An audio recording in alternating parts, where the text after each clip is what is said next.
好，其实前几天呢，有一则新闻我看了之后觉得很有趣。那么在台湾其实没有太多人报道，在欧盟内部现在正在讨论一个议题。因为那个时候呢，立陶宛的事件，然后中国大陆呢对立陶宛不是采取了一些行动吗？然后欧盟呢就提请了世界贸易组织，就是 WTO 呢来调查这件事情。这个案子还一直在。好，虽然说那个立陶宛的问题其实某种程度已经告一个段落，但是呢那个案子一直在，所以欧盟内部呢就在深刻的辩论说，这个我们要不要撤回来？我们撤回来跟中国大陆维持好关系。另外一派说，那这样算不算是对中国大陆示弱呢？但我在想说，大概已经没有人关心这个案子到底情况如何了。所以，嘉伦怎么去看欧盟现在面对川普2.0？其实刚刚这个赖老师说，北京应该就放任欧盟自己裂解吧，哈。但是至少有一个川普，他是并不希望有一个统一的欧盟的。他当然不会希望统一的，因为欧盟的出现本来就是在对抗美国的力量嘛，是一个北约力量的平衡。所以我们长时间知道欧洲只要紧张的时候，美国的影响力就扩大。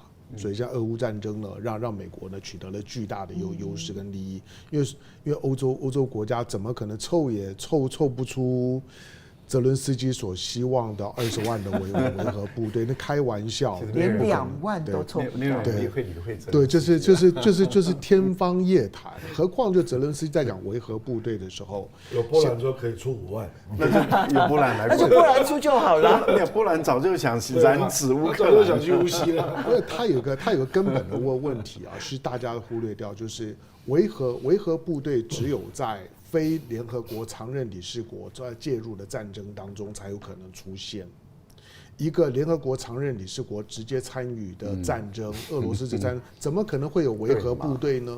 那维和部队你在安理会怎么过呢？不可能嘛！所以只要是美国直接参与的战争，不会有维和部队的。所有的维和部队呢，都是呢你们自己打好玩的，我也懒得去管你们。但是呢，打久了之后，国际会有人道的呼声，所以联合国呢就装模作样派个维和部队去维持一下。只有这种情况下面才有可能。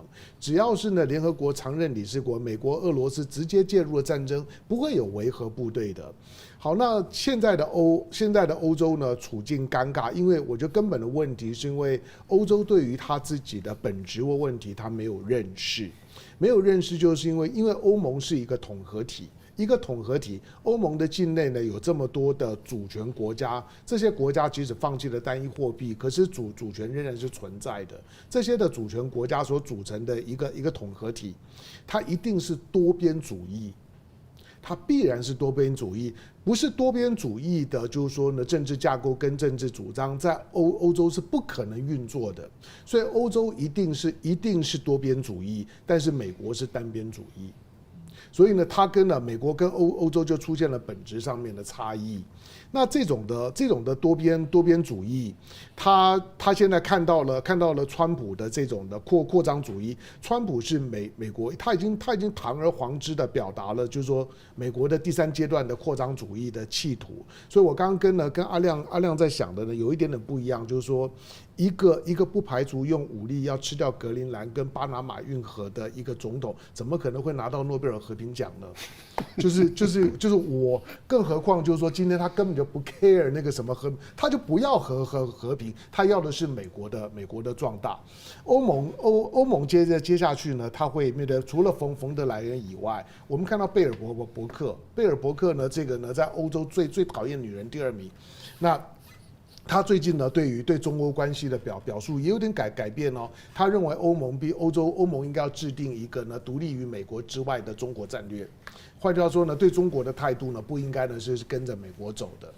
这些人虽然呢都有一些呢口述的改变，可是这个改变呢，其实以他们的从政生涯来讲呢，都已经是剧烈的翻转，表示他们知道呢，就是川普上来了之后。欧洲本身的危机会变得更深刻，那就看有没有人有能力呢去改变呢欧盟作为一个统合体。而特朗普上来了之后，你光看特朗普退出的几个确定退出的组织，他退出 WHO， 他退出了巴黎气候协定，那以及对 WTO 的不尊重，你光看他退出的这些东西，这些都是欧洲要的东西，这些都是多边架构的东西。换到当川普不要的东西就是欧洲要的东西，而又是很核心的问题。欧洲除非能够认识到，他不可能跟着川普这种意识形态的美国再往前走，他才有可能呢重新找回到他的主体性。欧洲就是失去了他的主体性，所以没有救了。可是川普对欧洲不是没有思考的，除了呢他呢视讯参加冬季达沃斯论坛，那终究是欧洲的主掌的经济会议。你看他在干什么？第二个就是说，他对欧洲，他这一次的就职典礼。欧洲代表2枚，一个是呢意大利俨然就是 G7 里面出现了一个对川普效忠。1.0 的时候 ，G7 剩下的6个国家是全部反川普的哦。可是呢，这一次呢 G7 里面已经出现倒戈，梅洛尼是参加我的就职典礼的，而且梅洛尼是亲川普的，是整个欧盟当中最亲川普的。对，所以等于是说呢，G7 如果在开会的时候，就不会是一面倒的6个打1个哦，不会是呢5比2。对，就是5比2啊，你很难讲。如果德国选完了之后呢，其他的这些选完了之后会变成什么样子是很难说的。他不敢反对。对，另外一个是波兰，所以呢，其实他已经在呢欧盟的体系里面，他已经有暗桩了。那这些的暗桩呢，会对于欧盟要反美非常非常困难。欧盟呢，接下去呢，不管他喜不喜欢美国，他都已经没有办法呢，去像是过去团结起来呢，去表现呢对美国。过去1.0的时候呢，6个打1个的时候呢，它象征的就是这个世界除了美国以外的其他力量的团结。所以呢，在当时的川普，不管是在美国内部或者美国外部，他都还会承受到很大的对抗性。这个对抗性现在没有了。欧盟未来，我只看一件事情，在川普2.0的时候，我认为川普呢要达到的核心的目标就是我要拿到格陵兰。格陵兰可能它会独立，可是独立了之后的格陵兰会不会留在欧盟里面？欧盟只要能够达到之后，没关系，我让你独立，可是呢，你留在欧盟里面，只要你留在欧盟里面呢，美欧之间的关系呢就会受到根本的挑战。那这个呢是观察的重点了。毕竟对美国来讲，川普呢如果看未来40年之后，我们都知道北极海是未来的战略重心、资源的重心。北极海的出口只有2个，一个是白令海峡，另外一个呢就在北大西洋。而在白令海峡呢，美国呢有阿拉斯加，在白令海峡它一定要拿到格陵兰的，否则下个世代的核心的战略重心呢，美国的2个出海口都有控制权之后，发言权就在他手里面。不用等40年，我现在大胆预测，未来10年。北极圈就会变成血穴。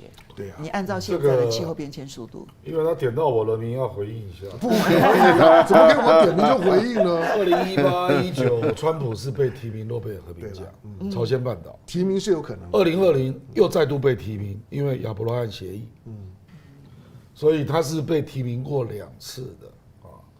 那他这次在就职演说特别强调 peacemaker，他要 end the war。那他可没有提到格陵兰哦。对啊。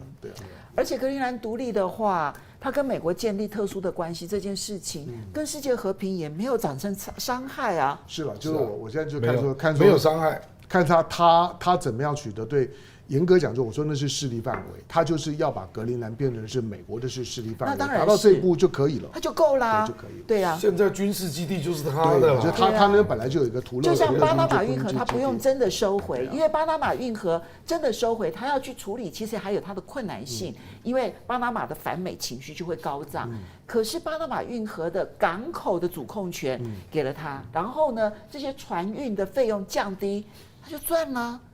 他只要宣布他赚了就好了。我跟你讲，美国伟大的总统只有2种啊，一种是扩大版图，一种是缔造和平。OK， 川普2个都要啦。好。问我最后一点时间，我们是不是一个人一句话来看一下，评断一下12年的俄乌战争的情况？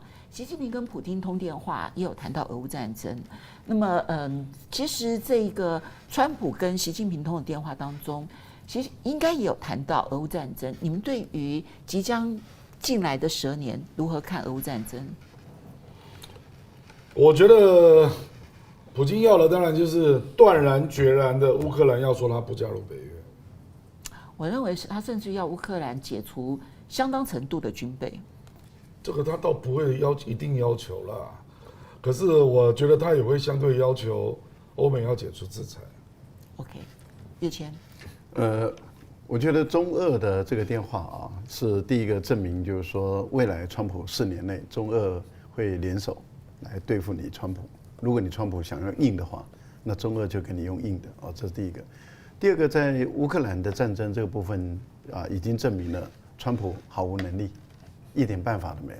他用尽，所以他很急哦。他穷尽一切办法了都没有，因为他讲的2套方法啊都是可笑。第一个关税，俄国跟美国的贸易就29亿美元，这个关税给你克个1000%好了，也没什么用。制裁就是能源，俄国已经完全不跟欧洲它是往东方移动，所以真正对于俄国的战争有影响力的，除了中国以外，没有别的国家了。因为2400亿的贸易额，这个是很影响力很大的，占它政府总预算1/3以上的财政收入的中国的石油的购买者啊，这个对俄罗斯讲话是有发言权的。但是中俄之间不会按照你美国的大武来起，所以我个人觉得，对于普丁来讲，他不急了，因为他越打越顺手，土地越占越多。而且已经打到涅伯河的以西了，这个不得了啊！再打下去，涅伯城拿下来就是往基辅走了。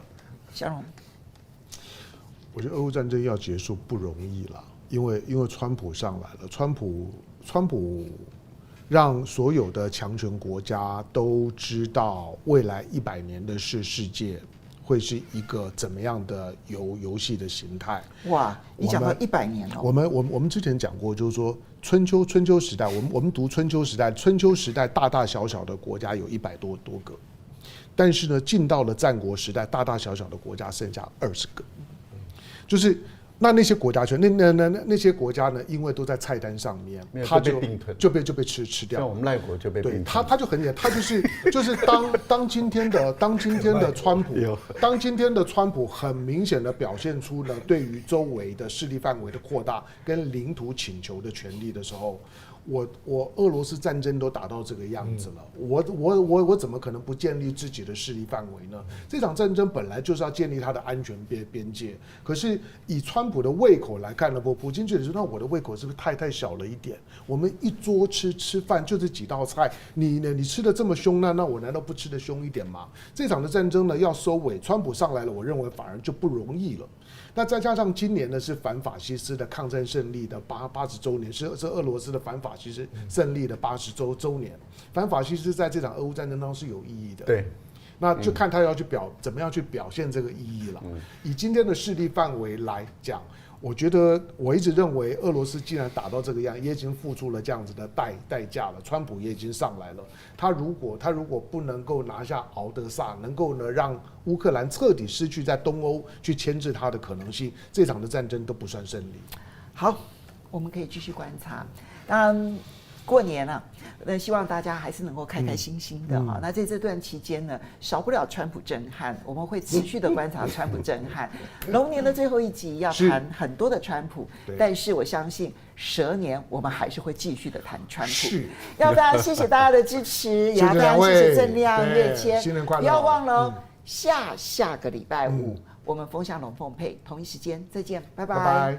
Yahoo！ Yahoo!